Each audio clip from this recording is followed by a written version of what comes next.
शिवसेना, भाजपा, मनसे, राष्ट्रवादी काँग्रेस सोडून सर्वच पक्ष एकत्र आलेले आहेत. शहर विकास हा उद्देश डोळ्यासमोर ठेवून सर्व पक्ष एकत्र आल्यामुळे माननीय उपमुख्यमंत्री एकनाथजी शिंदे साहेब, रवींद्र चव्हाण साहेब यांनी या बाबतीमध्ये पुढाकार घेतलेला आहे आणि युती झालेली आहे. त्याच्यामुळे कोणत्याही प्रकारची चुरस नव्हती. याच्या पुढे शिवसेना भाजपचा आदेश, या कोणत्याही प्रकारची चुरस नव्हती आणि यापुढे शिवसेना भाजपचा आदेश आणि आदेशाप्रमाणेच काम चालणार आहे. कोणती राहिलेली नाही चुरस. यापुढे आदेशच होणार सरस. त्याच्यामुळे बिनविरोध निवड झालेली आहे. बिनविरोध निवड खऱ्या अर्थाने चुरस संपलेली आहे आणि आज स्थायी समितीच्या सभापतीपदी मल्लेश शेट्टी, महिला आघाडी,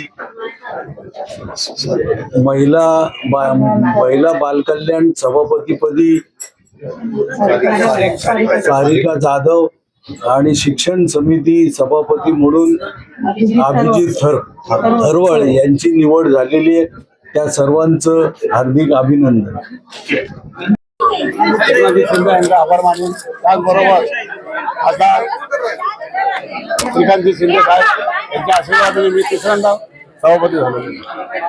काय विजन आहे सध्याच्या चाव्या करू शकतात? हो, सध्या कल्याण डोंबिवलीमध्ये असं काय करणार निधी जो आहे योग्य वापर. सर्वात पहिले खुर्चीवर बसल्यानंतर पदभार झाल्यानंतर मी पहिल्या अगोदर मी परिस्थिती पाहिजे, महापालिकेची परिस्थिती कशी आहे, डब खायला आली का व्यवस्थित आहे, त्यानंतर मी तुम्हाला बरीच वर्ष जसं की राजकीय या काळामध्ये ताळमेळ नव्हता किंवा अकाउंटेबिलिटी नव्हती, त्यामुळे कुठेतरी चॅलेंज वाटते स्थायी समितीसोबत सांभाळताना. नाही, चॅलेंज मिळेल काय नाही. 6 वर्षानंतर पहिल्यांदा सभापती बसते, त्या चॅलेंज आम्ही व्यवस्थित मी हाताळणार आहे. जसं की राजवटीमध्ये झालेली कामं मी नक्कीच घेणार, त्यांनी ऑडिट करून घेणार. जेवढे नंतर मला वाटतं 23, 24, 25, 26ची ऑडिट बाकी आहे, व्यवस्थित करून घेऊ आम्ही. निवडणुकीमध्ये भाजप शिवसेना वेगळी होती, आता इथं मनोमिलन झाले त्यामुळे निवडणूक वेगळे कुठे होते, आम्ही एकत्रच होतो, एकत्रच लढलोय. एकत्र लढलो आम्ही, एकत्र कामं करणार आहे.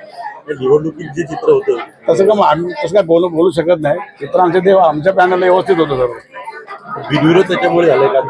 नाही, बिनवर आम्ही समोर पक्षात नाही तर आमची युतीच आहे.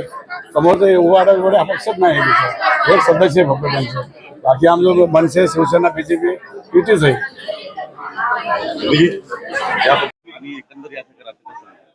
सर्वप्रथम मला शिक्षण मंडळ सभापतीपदी आज जी माझी बिनविरोध निवड झाली त्यासाठी मी महायुतीच्या सर्व नेत्यांचे आभार मानतो. विशेषतः महाराष्ट्राचे मुख्यमंत्री आदरणीय देवेंद्रजी फडणवीस साहेब, उपमुख्यमंत्री एकनाथजी शिंदे साहेब, आमचे मार्गदर्शक प्रदेशाध्यक्ष रवींद्रजी चव्हाण साहेब, तसेच आमच्या सर्वांचे लाडके खासदार श्रीकांतजी शिंदे साहेब, या सर्वांच्या आशीर्वादाने आज मला पहिल्यांदाच मी नगरसेवक झालो आणि मी सभापती शिक्षण मंडळ समितीपदी माझी निवड झाली. या सर्वांच्या आशीर्वादानेच हे जे काय आहे ते शक्य झालंय. त्यामुळे मी या सर्वांचे आभार मानतो आणि माझे सहकारी सर्व नगरसेवक आणि महापालिकेतील सगळे आमचे सदस्य त्यांचे आभार मानतो. माझा तोच प्रश्न आहे, मनोमिलन झालं भाजप आणि शिवसेनेचं, यामुळे ही निवडणूक बिनविरोध झाली आहे का? तुम्ही किती म्हणत असला की निवडणुकीमध्ये आम्ही एकत्र होतो, चित्र नव्हतं हे स्पष्ट आहे. नाही, हे बघा, तुम्ही जे काय म्हणताय, आम्ही जी कल्याण डोंबिवली महानगरपालिका निवडणूक ही महायुतीतच लढलो. आमचे सर्व सदस्य हे महायुतीतून निवडून आलो आणि आता जे आमचे मल्लेशजी शेट्टी साहेब आणि जाधव मॅडम, आमचे तिन्ही सभापती आम्ही वाटून घेतले, त्याप्रमाणे हे महायुतीचेच आमचे सभापती झालेले आहेत. कोणी आम्हाला समोर विरोधकच नव्हता. त्यामुळे महायुतीचेच सभापती तिन्ही ज्या समित्या आहेत त्याच्यावर झालेले आहेत. धन्यवाद.